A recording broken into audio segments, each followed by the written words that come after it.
Hey, welcome back to another episode of Hey Jack. This is part one of a two-part conversation that you're listening to. This episode is on the topic of positivity. It's an amazing episode. I hope that you enjoy it as much as we enjoyed having the conversation. And to be mindful of these episodes and the episode length, we decided to break this episode into these two parts. Combined, it was about a little over 50 minutes. So we're breaking it down into two 20-ish minute episodes. That way you can consume this over your break. It's more bite-sized, and hopefully you'll listen to both episodes and both parts. So with that said, let's just dive into this conversation and hope you enjoy. Welcome back to another episode of Hey Jack, Leadership Reflections with Jack Nehlig. How you doing, Jack? Doing great, Trevor. How are you? I am doing well. I am just trying to make the most of this new recording studio I have here. I'm in a makeshift room. I got some diaper boxes propping up my laptop here. Got a little reclining chair, but making the most of it and trying to stay positive, which I think is a great topic for us to explore today when it comes to leadership. What do you think? I think it'd be fantastic.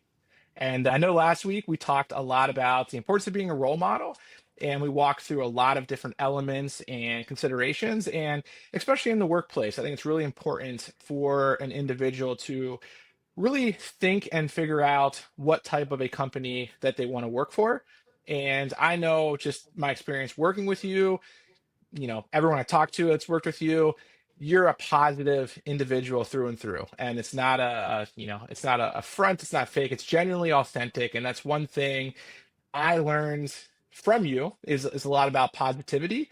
And I think I'm really interested in this conversation today because when I hear the word positivity, and especially in relation to leadership, I think it's easy to just largely dismiss the topic, thinking, oh, hmm just be positive. And the younger me, 10, 15 years ago, probably would have had that mentality. But now, having lived through it and seeing all the different dynamics and layers to positivity and the impacts that it has, I think it's just going to be not only an eye opening conversation, but an important topic and concept. And I know that you have a lot of great reflections on this as well. So, having said that, what are some of those reflections and thoughts that you have when it comes to positivity, specifically being a positive opinion leader? And, take it away. Thanks, Trevor. Sure. So, as you know, and you have said, this is one of my favorite aspects of leadership. It's something that's grown over the last few years, maybe even the last decade or two. And if you just historically go back into management theory in the old days in management, and then put your mind into coaching and athletics, you have this image of a coach 30 or 40 years ago who was a grumpy, yelling, made fear his or her way to Yeah. coach, right? And that was the prototypical way to coach. Roll forward to today, it's about the coach that the kids love, right? And identify and with Yes. and wanna play for. And so I think in coaching and in life, we've moved from a spot of negativity and control and fear to one where positivity can thrive, although it's something you have to learn and you have to master to make it effective.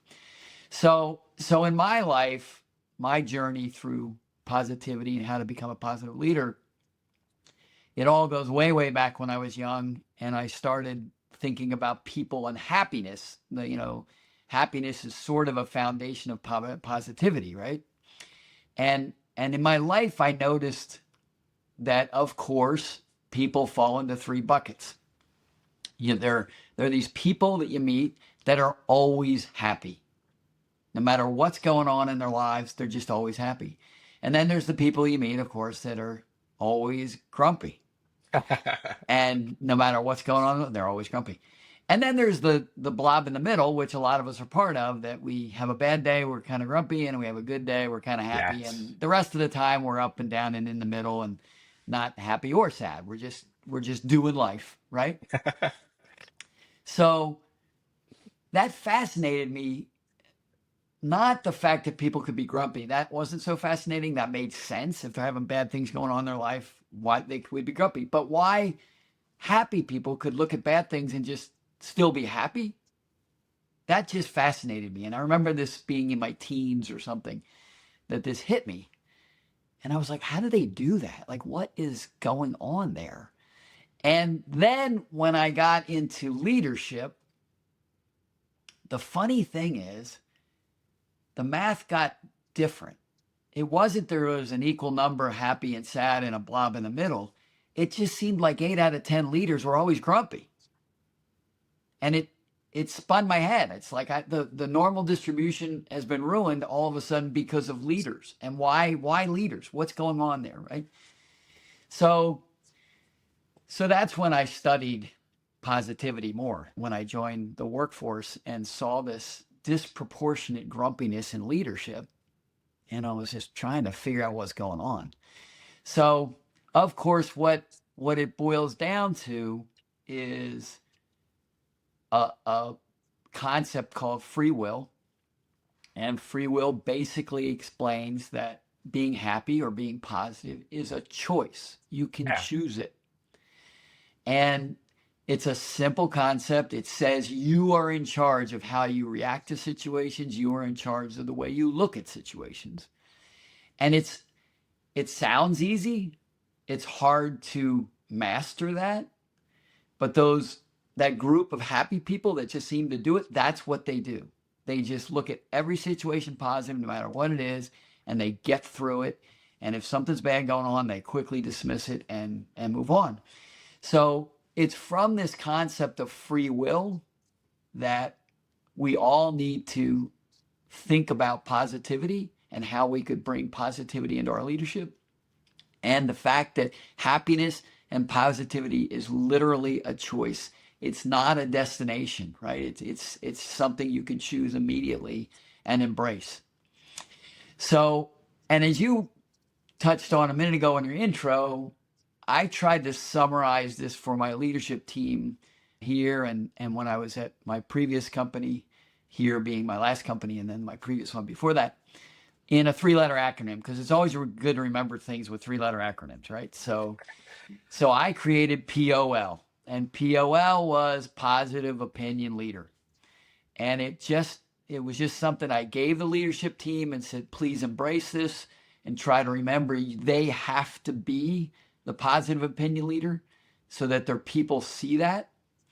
And it's just a simple concept that no matter what happens, you look at all sides of the issue. You want to, you have a problem or something going wrong. You look at that situation, find what's wrong, figure it out, fix it, and then positively look at the future and the outcome of the repaired problem as opposed to dwelling on what it was and why it was a problem. Right. So I gave that challenge to my team to be POLs. And then I also let them know that leaders themselves aren't the only ones that can be POLs. I said, Yeah. in their team, they might find 2 or 3 people on their team that are POLs and let them know how important that is, because then they can help force multiply the positive opinion leadership story. So that's kind of it. I mean, it's positivity is a simple concept. It's always looking at the positive side of things. It's based on free will and choice. And I really think that if leaders would take that on as a goal in their foundation of their leadership, they would be amazed at how it will transform their own lives and how it will transform their team's efforts and their team's environment. All right. Yeah, there's a lot to unpack there, Jack. And I think one of the things that, well, number one, you mentioned this positive opinion leader. And I remember when I first was introduced to it early in my career, I remember Googling it very specifically, and there was like nothing out there. It was such a foreign concept. I think it's great that, if you say as, to a fellow leader or, an individual, just be positive. It's like, well, I've already tried that. Right. And there's no substance behind it. And it's, and then things don't, really get accomplished. And I love the approach here of the recommendations kind of you have this encouragement of what it takes to be a positive opinion leader, and you really framed it so that now you're passing this on to the other leaders and giving them something to work towards rather than just kind of coming at it from this approach of saying, hey, just be positive, see the positivity in things. And I know there's this drop in the bucket thing that you're very, you know, I think you came up with this concept or you got inspired I somewhere, and read a I read a book. Yeah, I read a okay, book you and I read a liked book, it. yeah. So tell the listeners about that because I lived it firsthand. I think it's a really good approach that anyone could probably implement if they want to take this first step towards You this. bet. You bet. So Drops in the Bucket is a book and it's a theory. And the simple theory that it espouses is, I think if I recall, it's a 7-to-1 ratio, right? Okay. Did you So recall who wrote this book in case I anyone's? I don't. We can look it up and We'll try probably to look it put it up and in. link. Yeah. Yeah, link it in the show notes. And it's the simplest theory that when you have a communication interaction with an employee, right, either written or spoken, where you're going to interact with your employee, they should be seven times more than not positive. So a ratio of Okay. 7 So positive to to 1 one not negative, positive, which doesn't have to be negative. It could just be neutral, right? just It could, neutral. Okay. hey, I Interesting. was wondering if you could do this. We got to get this done today. You're not yelling at anybody. You're just giving neutral communication. Neutral. But you try to focus on the fact that 7-to-1 ratio of positive to neutral or negative. And if you do that, you'll build a positive culture. And when people think of 7-to-1, they go, I can't do that. It's just impossible. It's because I can't come up with 7 positive things to say, right? And then it challenges you. You go, wait a minute. Okay, I'm going to say this, but maybe I make it positive. I was going to say it neutral, but I'll just spin it positive. And a positive. And that's the journey you go on. You can't achieve 7-to-1 tomorrow, Just but maybe you'll achieve 7-to-1 someday. And that just uplifts your team and uplifts their attitudes, and it works great. The other story that goes right with it, and I actually ran into this one very early on in my career. I think it was with my first boss way long time ago, and I was just a rookie in my company and just learning everything. Everything was new, right? Companies were new, bosses were new, time clocks were new, objectives were new, goals were new. Everything was new to yeah. me. And when my boss would give me something to do, I would go off, and of course, with rookie enthusiasm, I'd do my best. And whatever he gave me, I did it, and then I would bring it into him and say, okay, here's what I did, right? So at first, he said something that he kept saying later, but he said, after he looked at it and he seemed to be positive about it, the only thing he said was, okay, he didn't say that's good. He said, okay, I don't have a problem with that. And I'm like, okay, I guess that's good. So I leave and I come back. And that was always the way he responded in a positive manner, Yeah. Positive was manner. with the statement, well, I don't have a problem with that. And after 4 or 5 of these over a month or two, it hit me. It's like, wait a minute. What's he going to say when he does have a problem with it? Yeah. How's he going to react when I do make a mistake? I do something wrong. It's going to only get worse from there. Yeah.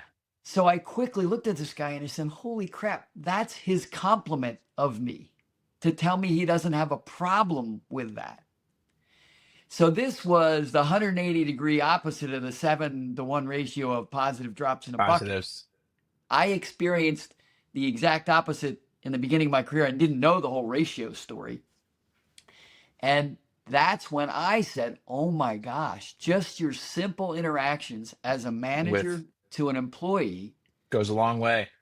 it massively goes a long way. And the leaders don't even know it. Like, this person didn't know that was a negative thing to say. He thought it was a positive thing to say.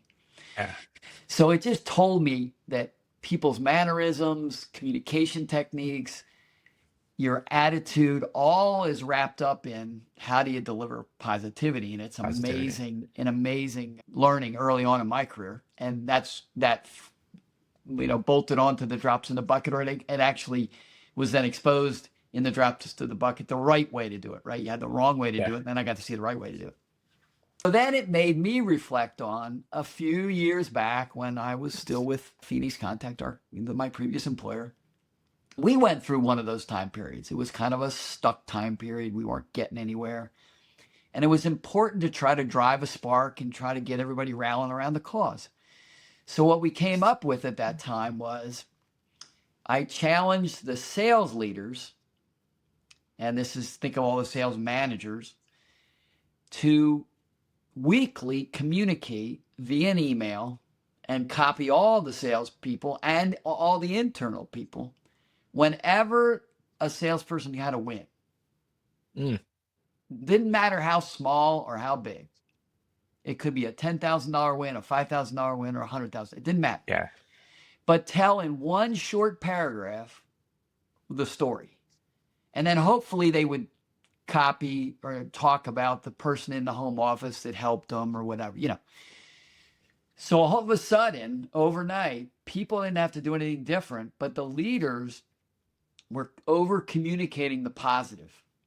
Yeah, I remember this. I remember some of those coming in the inbox. And it would help uplift the people inside the company who are trying to Yeah, do better, and clearly help uplift the salespeople who were getting recognized on a weekly or monthly basis for what they did before. But now they have and people now it's emailing them back. Hey, Bob, thanks for that great win. yeah, I was really excited to see. Let's get another one. Boom, boom, boom. And it's the two exact same situations. The one company just says, do more, doing more. work harder.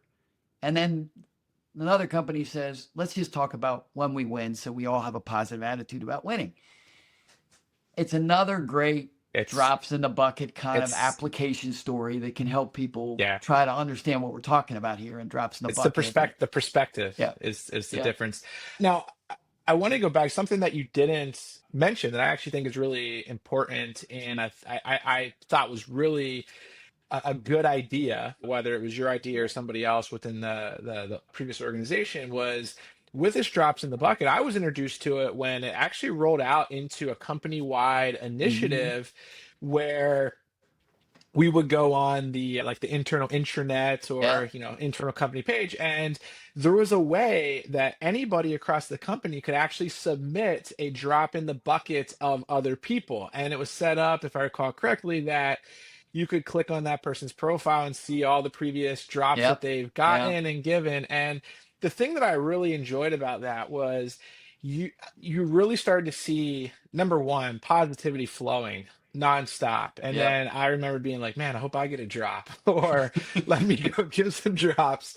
And so you kind of do gamify it a little bit there, Yeah. which is never a bad thing. But I really took away from that the light that it shined on a lot of unsung heroes within the Exactly. organization. And I always remembered that you would see it, and it was like, man, they're getting a lot of these, they were probably in some were in just roles that you don't have a lot of Right. recognition, right? Whereas in Right. sales, you can hit President's Club in most companies or other but if you're in some positions, it's hard to come across that. And Yep. this was, I thought, was a great way to approach that. So if anyone's listening and looking to implement a system like this, that approach of implementing a, you know, software or Yeah. program within the company itself, I thought was a great idea from just an employee that was the end user of it.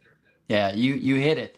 We definitely took that concept and blew it out for Yeah. everybody. And I'll give you the update. As I left the company, it still exists. People still use it. So I'm not surprised to hear Um, that. it's been a nice part of the culture now, where people are encouraged to compliment their peers for good things that they do. And Yeah. it's just a foundation of the nature of the company. All right, so that's where we're going to pause and wrap up part one of this conversation. So head over to part two to hear the rest of this conversation and more great insights. Hope to see you over there.